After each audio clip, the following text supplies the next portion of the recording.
Hello my dear students, आता तुम्ही सगळे डिप्लोमा पूर्ण करून इंजिनिअरिंगच्या नवीन प्रवासाला सुरुवात करत आहात.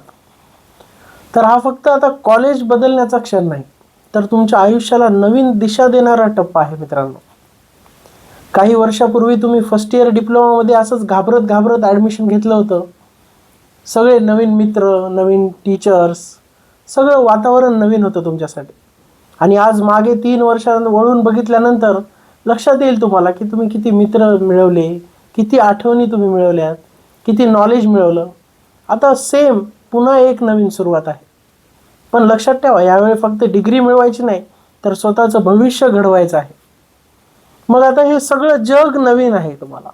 आता तुमच्यापैकी अनेक जण पहिल्यांदाच घरापासून दूर जाणार आहेत. मग आता स्वाभाविक आहे, आईच्या हातचं जेवण, वडिलांचा आधार, बहीण भावांसोबत केलेली मस्ती, हे सगळं अचानक मागे पडणार आहे. मग पहिल्या रात्री तुम्हाला हॉस्टेलमध्ये झोपसुद्धा येणार नाही. आईची आठवण येईल, घर आठवेल आणि इथे केलेली मौज मस्ती सगळं आठवेल. कधी कधी डोळ्यात पाणीही येईल. पण हे अगदी स्वाभाविक आहे. प्रत्येक विद्यार्थ्यांसोबत असं होतं. आता काही जण दाखवतील असं होत नाही, पण आतून प्रत्येकालाच असं वाटतं. पण लक्षात ठेवा, यशस्वी होण्यासाठी आपल्याला काही काळ घरापासून दूर राहावंच लागेल. आणि मित्रांनो, तुम्हाला दुसरी मजेशीर बाजू सांगू का? तर हॉस्टेल किंवा आपण तिथं घेऊन फ्लॅट्समध्ये राहणार आहे, तर ही फक्त राहण्याची जागा नाही आहे. तर हॉस्टेल म्हणजे आयुष्यभरासाठी मिळणारे नवीन मित्र आहेत. त्या मित्रांसोबत केलेली मजा आहे. रात्री 2 वाजता होणाऱ्या गप्पा, मग मेसमधून आलेला डबा एकाच प्लेटमध्ये खाणं, मग परीक्षेच्या आदल्या रात्रीचा अभ्यास, रात्र जागून पूर्ण सिलेबस एका रात्रीत कंप्लीट केला आहे, एकमेकांचे कपडे वापरणं, आणि कोणाला पैशाची अडचण आली तर मित्रांनी केलेली मदत, पुन्हा आपल्या वाढदिवसाच्या दिवशी एकदम अचानक सर्व मित्रांनी मिळून दिलेलं तुम्हाला सरप्राईज, आणि अशा भरपूर गोष्टी आहेत. तुम्ही कॅन्टीनमधला चहा घ्या, पावसांमधल्या आठवणी, बेंचवर केलेल्या शेवटचा वर्गामध्ये तुम्हाला केलेल्या आठवणी, ह्या सगळ्या गोष्टी फार मजेशीर आहेत. आणि ज्या मित्रांबरोबर तुम्ही आज राहणार आहात, कदाचित त्यांच्यापैकी कोणी उद्या मोठा बिझनेसमॅन झालेला असेल, कोणी गव्हर्नमेंट ऑफिसर झालेला असेल, कोणी प्रायव्हेट कंपनी, मल्टीनॅशनल कंपनीमध्ये चांगल्या पोस्टवर ॲज अ इंजिनियर म्हणून काम करत असेल. आणि तेव्हा तुम्ही अभिमानाने म्हणाल की हा जो आहे तो माझा रूममेट होता. तर मित्रांनो, हॉस्टेलला राहण्याच्या, फ्लॅट्सवर राहण्याच्या या पण काही एक दुसऱ्या मजेशीर बाजू आहेत. मग आता सगळ्यात महत्त्वाचं, मित्र कसे निवडायचे?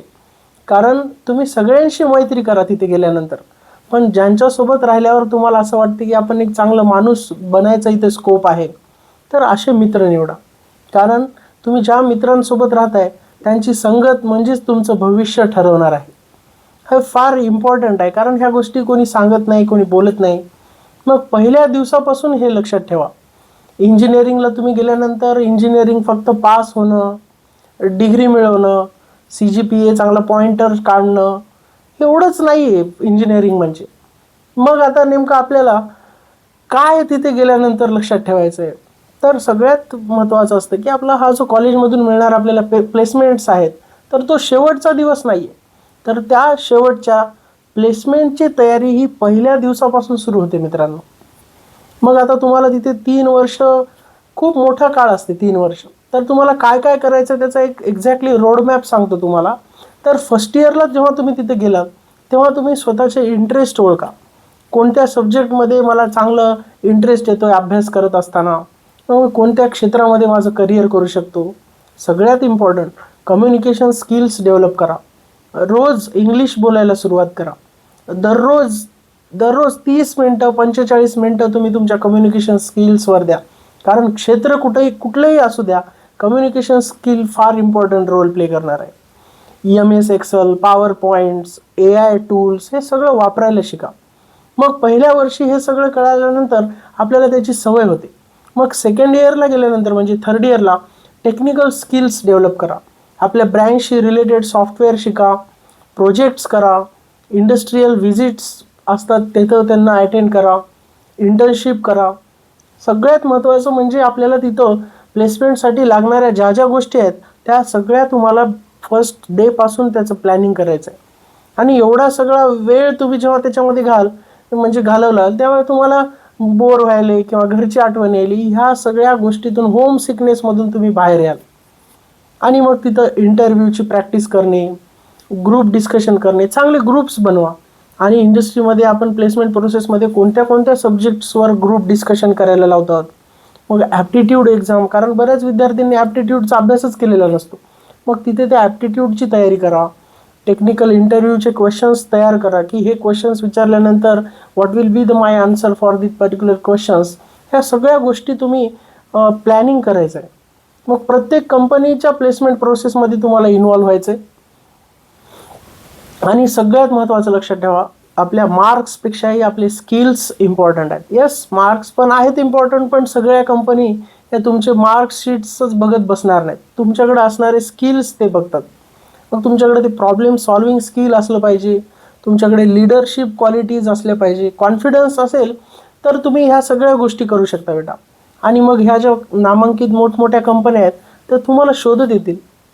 आणि ह्या सगळ्या गोष्टीचं तुम्हाला लक्ष देऊन काम करायचं. सगळ्यात महत्त्वाचं अजून म्हणजे सोशल मीडियावर सध्या खूप आपला वेळ वाया जातो. तर इंस्टाग्राम, यूट्यूब, रील्स हे कम्प्लिटली बंद करू नका. काही गोष्टी आपल्याला करंट अफेअर्स वगैरे सगळ्या तिथूनच कळतील.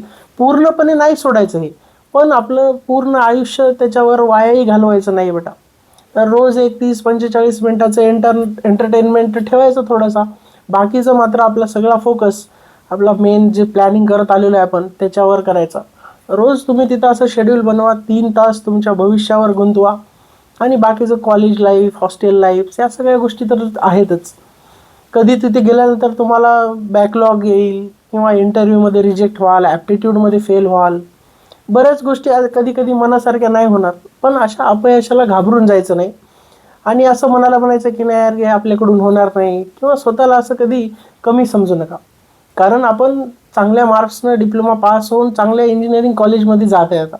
आणि सक्सेसफुल पीपल्स आणि जे ॲव्हरेज लोक असतात त्यांच्यात हाच एक फरक असते की सक्सेसफुल लोक कधी आपली हार मानत नाहीत.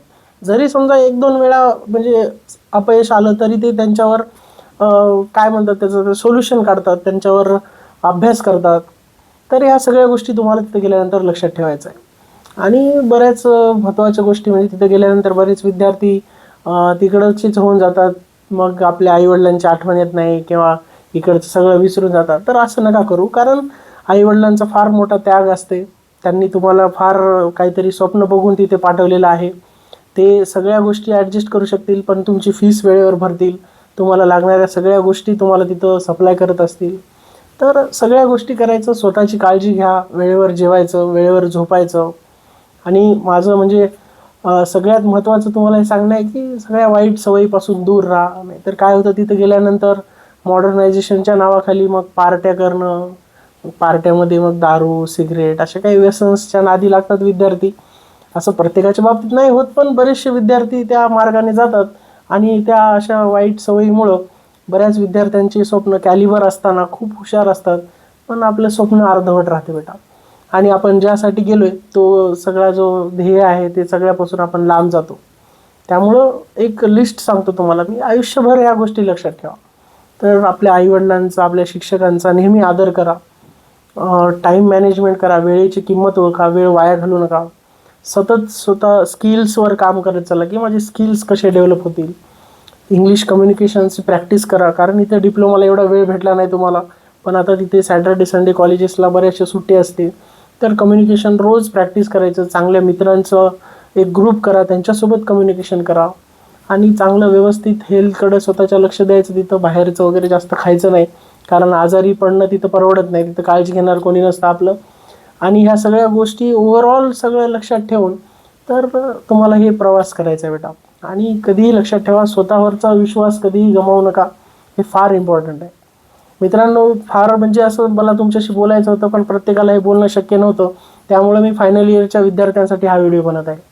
तर 3 वर्षानं जेव्हा तुम्ही एक सक्सेसफुल इंजिनियर म्हणून बाहेर पडाल, तेव्हा तुमच्या हातामध्ये फक्त एक डिग्री सर्टिफिकेट नसायला पाहिजे, तर एक प्रॉपर ऑसम पर्सनॅलिटी, तुमच्याकडे प्रॉपर स्किल्स, सगळ्या ह्या गोष्टी जी एका सक्सेसफुल माणसाकडे असतात. खूप आयुष्यामध्ये बघणारी मोठी स्वप्न. आणि हे सगळं अचीव करत असताना तुमच्या आईवडिलांच्या डोळ्यामध्ये अभिमानाचे अश्रू असायला पाहिजे की येस, की माझ्या मुलाने माझ्या मुलीनं हे सगळं अचीव केलेलं आहे, खूप संघर्ष केला. तर लक्षात ठेवा मित्रांनो, कॉलेज तुम्हाला डिग्री देईल सगळं, पण तुमची मेहनत, तुमचे स्किल्स हे तुम्हाला ओळख निर्माण करून देतील तुमचे.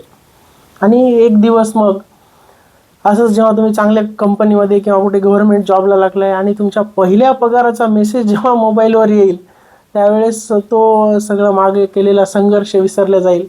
मग तो पगाराचा मेसेज बघून सगळ्यात पहिल्यांदा आईवडिलांना फोन करा, कारण तो पगार फक्त तुमच्या एकट्याचा नसतो. तर ठीक आहे, तुमचा संघर्ष असतो, तुम्ही केलेली मेहनत असते, पण त्याच्यामागे आपल्या आईवडिलांनी केलेलं सॅक्रिफाय, त्यांनी खूप त्याग केलेला असतो. त्यामुळं जो पहिल्या पगाराचा आनंद आहे तो आईवडिलांसोबत सेलिब्रेट करा. आणि मग तुमच्या आता हे जे नवीन प्रवास सुरू व्हायला इंजिनिअरिंगचा, त्यासाठी माझ्याकडून खूप खूप शुभेच्छा. खूप मोठी स्वप्न पहा, सातत्यानं आपलं मेहनत करत राहायचं आणि आपली सक्सेस स्टोरी स्वतः लिहायची मित्रांनो. आणि कधीही लक्षात ठेवा, जसं मी वर्गात नेहमी म्हणतो तुमच्यासाठी, I am always there for you. तुम्हाला कधीही काही अडचण आली, काही झालं तर नेहमी माझ्याशी कॉन्टॅक्ट करा. माझे विद्यार्थी माझ्यासाठी नेहमी प्रिय आहेत, कारण मला जी सुमित सर म्हणून ओळख निर्माण झालेली आहे ती तुमच्यासारख्या विद्यार्थ्यांमुळे झालेली आहे. त्यामुळं तुमच्या ह्या नवीन प्रवासासाठी माझ्याकडून खूप खूप शुभेच्छा बेटा. So all the best for your bright future. Thank you.